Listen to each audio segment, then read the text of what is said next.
PDM के सरबराही इजलास पे सब किसी की नज़रें हैं और यकीनन होनी भी चाहिए।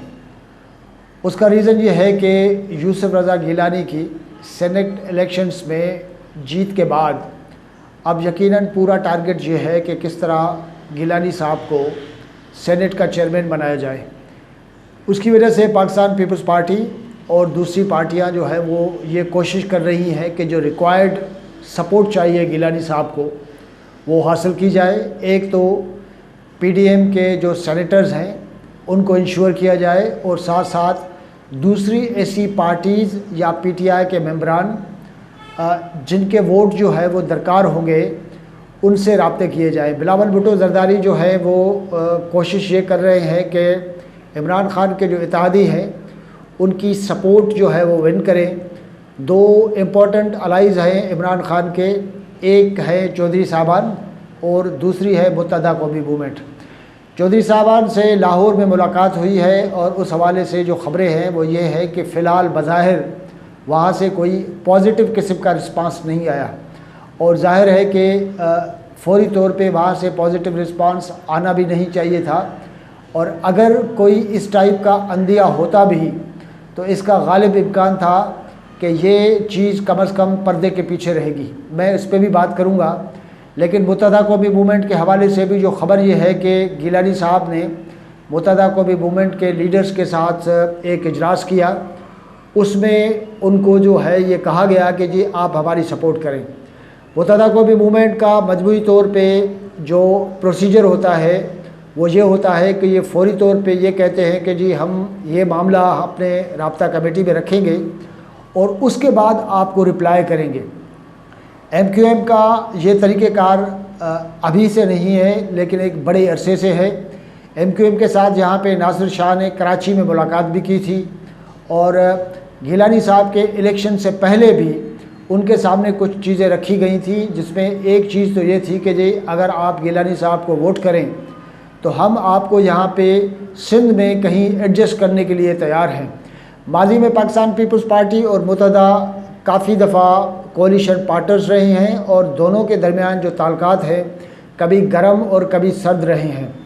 तो मुत्तहदा कौमी मूवमेंट एक इम्पॉर्टेंट जो है वो फैक्टर होगा जिसकी कोशिश की जाएगी कि सपोर्ट ली जाए और गिलानी साहब के लिए जो सेनेट का इलेक्शन है उसमें अगर मुत्तहदा के वोट आ जाते हैं तो ज़ाहिर है काफ़ी सूरत-हाल ईजी हो जाती है।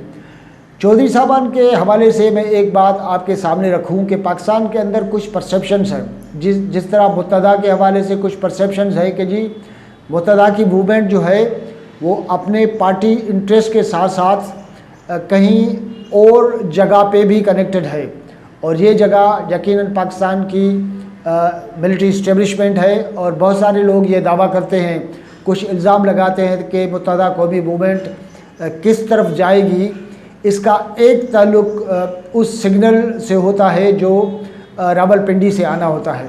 अब देखना ये है कि सिग्नल्स क्या आते हैं। यही सूरत हाल कुछ चौधरी बिरादरान के हवाले से भी हमें सुनने में आती है और बहुत सारे लोगों को ये पक्का यकीन है कि ये दोनों पार्टीज़ जो हैं वो उस तरफ मूव करेंगी जिस तरफ उनको कहा जाएगा। तो अब इस हवाले से एक चीज़ बड़ी इम्पॉर्टेंट है जिसको जहन में रखने की ज़रूरत है। गिलानी साहब के इलेक्शन के दिनों में पाकिस्तान पीपल्स पार्टी और दूसरी पार्टियों ने कहा कि जी इस्टेब्लिशमेंट जो है वो इस दफ़ा न्यूट्रल है और आपने देखा जब मुल्क की इस्टेब्लिशमेंट जो है वो न्यूट्रल रही और ख़ास एक सर्टेन पीरियड के लिए तो गिलानी साहब जीत गए। अब इम्पोर्टेंट शर्त ये होगी कि क्या सेनेट चेयरमैन के इंतखाब के वक्त इस्टेब्लिशमेंट जो है वो न्यूट्रल होती है कि नहीं। इस पे पूरा दारोमदार होगा कि चौधरी साहबान कहा जाते हैं, मुत्तहदा कौमी मूवमेंट कहा जाती है और ये सिर्फ इतनी सादा सी बात नहीं है। अगर ये कोलिशन पार्टनर्स जो है दोनों पीडीएम की तरफ जाते हैं या उनको सपोर्ट करते हैं तो एक लार्जर कंटेक्स्ट में बहुत सारी चीज़ें तब्दील होने का एक इम्कान भी जो है वो हमें नज़र आता है। एक बात तो ये है कि पीडीएम ये भी सोच रही है कि किस तरह नेशनल असम्बली के अंदर जो है वोट ऑफ नो कॉन्फिडेंस के ज़रिए इमरान खान साहब को हटाया जाए। लेकिन अभी रिसेंटली जो खान साहब ने वोट ऑफ कॉन्फिडेंस लिया है, उसके बाद क्या लीगल कॉन्स्टिट्यूशनल पोजीशन होगी उसको भी देखना पड़ेगा। लेकिन दूसरा जो हदफ है जो बताया जा रहा है वो पंजाब है, और बहुत सारे लोगों का ये कहना है कि पंजाब असेंबली के अंदर जो सीटों की जो डिवीज़न है हुकूमत और अपोजिशन के दरमियान, वो इस तरह की है कि वहाँ पे शायद पीडीएम को बहुत बड़ा ज़ोर नहीं लगाना पड़े। लेकिन कहने की हद तक ये बात ठीक है, लेकिन अहमियत फिर भी ये होगी कि क्या पंजाब के अंदर तब्दीली के लिए दूसरे फोर्सेस जो है पाकिस्तान के अंदर जो मैटर करते हैं वो अग्री है कि नहीं है। और दूसरा सबसे बड़ा इशू ये होगा कि लेट्स सपोज़ पंजाब के अंदर अगर हुकूमत चेंज हो जाती है तो दो चार चीज़ें ज़हन में रखना बहुत ज़रूरी है। एक बात तो ये है कि पंजाब पाकिस्तान का सबसे बड़ा सूबा है, वहाँ पे हुकूमत की तब्दीली का असर लामहला वफाकी सरकार या फेडरल गवर्नमेंट के ऊपर ज़रूर पड़ना है। इसका मतलब है कि पंजाब की तब्दीली जो है सेंटर में हुकूमत की तब्दीली के साथ कनेक्टेड है। दूसरी बात यह है कि ये चीज़ भी पाकिस्तान के अंदर इस्टेब्लिश्ड है कि जो पंजाब में हुक्मरानी करेगा वो पाकिस्तान पे हुक्मरानी करेगा। इसका मतलब है कि पंजाब की हुकूमत की तब्दीली पाकिस्तान की हुकूमत की तब्दीली होगी। और ये भी बहुत बड़ा इशू है जिसका ताल्लुक़ इससे है कि क्या पाकिस्तान के अंदर तब्दीली के लिए वो सारे फैक्टर्स हमारे पास मौजूद है कि नहीं हैं। इस हवाले से बिलावल भुट्टो जरदारी की लाहौर की मुलाकातों का बड़ा तज़किरा है। न सिर्फ चौधरी साहबान के हवाले से मुलाकात की बात हुई, बल्कि बिलावल भुट्टो जरदारी की हमज़ा शहबाज शरीफ से मुलाकात को भी काफ़ी इम्पोर्टेंस दी गई। ये मुलाकात जो है दो हवालों से बड़ी इम्पोर्टेंट है। एक तो पाकिस्तान पीपल्स पार्टी शायद ये भी देखना चाहती है कि नवाज़ शरीफ और उनकी साहिबजादी तो पीडीएम के साथ बिल्कुल जो है वो मौजूद है, इकट्ठे हैं।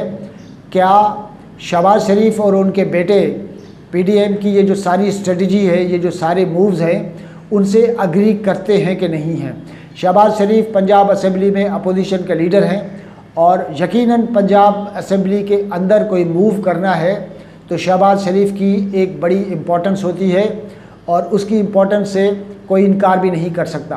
तो ये दोनों चीज़ें हैं जिनको देखना बहुत ज़रूरी था। बिलावल भुट्टो की ये मुलाकातें शायद पाकिस्तान पीपल्स पार्टी और मजमूई तौर पे पीटीएम के अंदर जो मूव्स हैं उनको जो है वो देखने, उनका एनालिसिस करने में काफ़ी मददगार साबित होगी। और साथ साथ जब पंजाब में तब्दीली की बात आती है तो मुस्लिम लीग नून जो है एज़ अ होल उनका पॉइंट ऑफ व्यू जो है वो बड़ा इम्पोर्टेंट होगा, उसको बड़ा वज़न होगा। उसकी वजह यह है कि अगर आप पंजाब के अंदर हुकूमत चेंज करें और बोजदार साहब को वोट ऑफ नो कॉन्फिडेंस के थ्रू आप हटा दें तो इसका मतलब है कि पाकिस्तान मुस्लिम लीग नून की हुकूमत हो, नंबर 1। दूसरा ये है कि या तो आप ऑफ़र करें पीटीआई की किसी ऐसी इत्तेहादी को जिसका इन्फ्लुएंस हो, जो असर्ट करे, और ऐसी इत्तेहादी यकीनन चौधरी साहबान की शक्ल में हमें नज़र आती है। तो मुस्लिम लीग नून को यह भी देखना पड़ेगा कि पाकिस्तान के इस सर्टेन स्पेसिफिक सिचुएशन में क्या पंजाब को रूल करना अक्लमंदी का फ़ैसला है कि नहीं। और साथ साथ चौधरी बरादरान के हवाले से मैं आपके सामने चीज़ रख दी है कि वो तब अग्री करेंगे जब वहाँ से कहीं से डिस्टेंट किसी सेंटर से, रावलपिंडी के तौर पे हम जानते हैं, जब तक वहाँ से सिग्नल नहीं आता तब तक चौधरी साहबान की तरफ से कोई पॉजिटिव रिस्पांस नहीं आना है। अब देखना ये है कि पीडीएम के सरबराही इजलास में ये जो मूव्स हैं, ख़ास तौर पे नेशनल असेंबली और पंजाब असेंबली, उसके सिलसिले में क्या फ़ैसले होते हैं। और साथ साथ सबसे बड़ा टारगेट ये होगा कि गिलानी साहब को सेनेट का चेयरमैन बनाना है। लेकिन आप ये चीज़ जहन में ज़रूर रखिए कि शेख रशीद साहब कह रहे हैं कि जी संजरानी साहब जो इस वक्त चेयरमैन है वो न सिर्फ चेयरमैन के लिए इलेक्शन लड़ेंगे, लेकिन साथ साथ वो हुकूमत के कैंडिडेट भी हैं और रियासत के कैंडिडेट भी हैं। अब देखना ये है कि रियासत का कैंडिडेट तब्दील हो सकता है कि नहीं।